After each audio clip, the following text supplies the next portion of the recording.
Now, we are talking about effleurage. Effleurage, like most terms in Swedish massage, are French, and I see it has a relation to fleur, which means flower.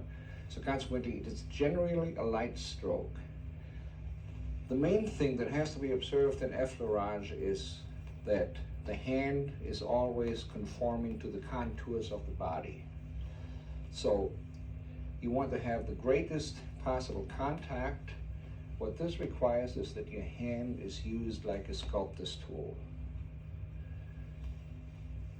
No matter which part of the body you go over, the hand always has a different position. And we are usually talking about a very straight, very gentle stroke. If you want to do the stroke, for instance, on legs, again, you use the whole hand,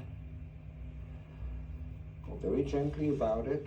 It's very important if you do older people that you are gentle with the legs, because due to the long trip that blood has to take on its way back to the heart, arteries in the legs are usually in later age quite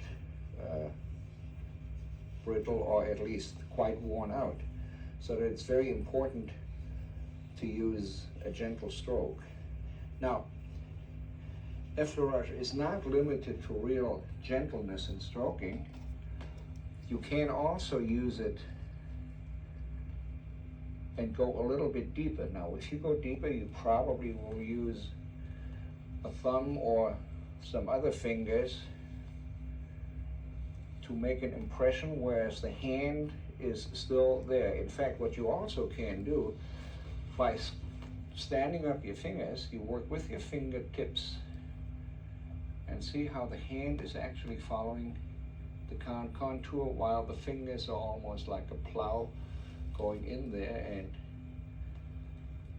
making 3 rows, but then the hand is practically smoothing it out again.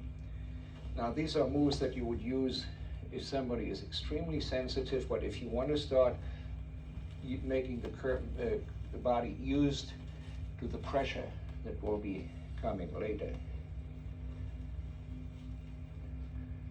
Another one of the basic strokes would be pétrissage. In pétrissage, you go actually from this gliding move into more a kneading. Pétrissage actually means kneading. And the kneading is done frequently, as I'm showing you right now, with 2 fingers, with the thumb opposed, and with either you lift tissue up, or you use 3 fingers on one hand, or sometimes you use the whole hand. Again, what you are doing is that you are lifting skin or tissue up, but you apply pressure with the thumb from the other side, so that you get a much more vigorous blood supply into these areas than you get with effleurage.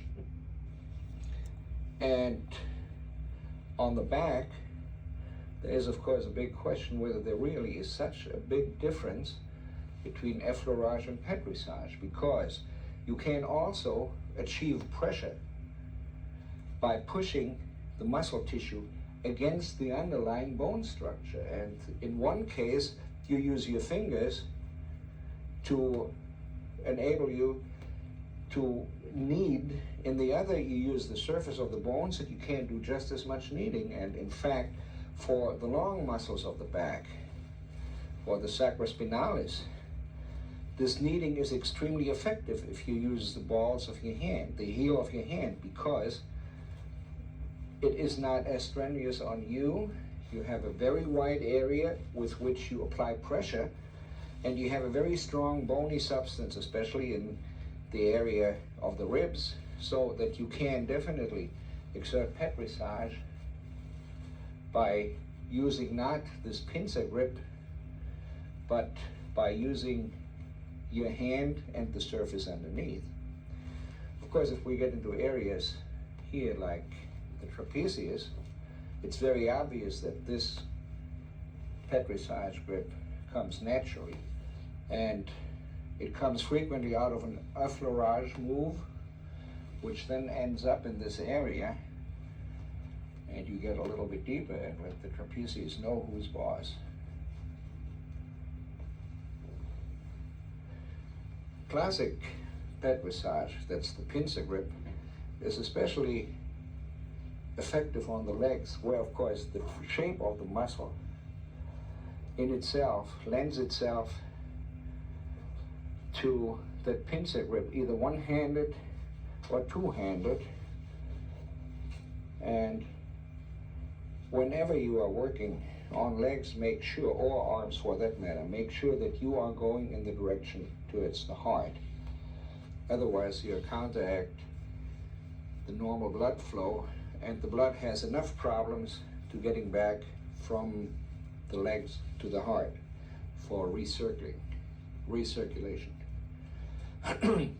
So this move, pet massage, is rather logical in the classic manner on legs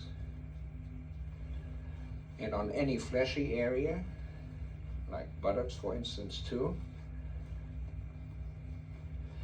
But for anyone who has been massaging for an extended period of time, there comes the moment where you say, wait, where you move out of pet massage and move into something which is more like that. And this is friction. This is the third technique. And you see that there's a certain continuum. You go from a very smooth move, get deeper and deeper, get more into pet massage, more into kneading. And from this, then you find those areas which really need special work. And this gets us now into friction, where the execution of the move is localized.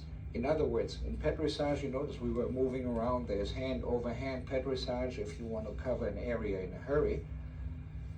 But when we go into friction, we found a spot which needs special treatment.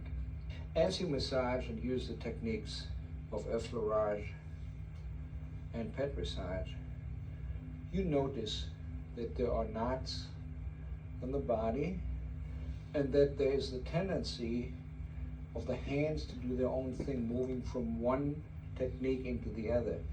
And the next one that you would be using, if you find a spot that is resistant, that is tightened,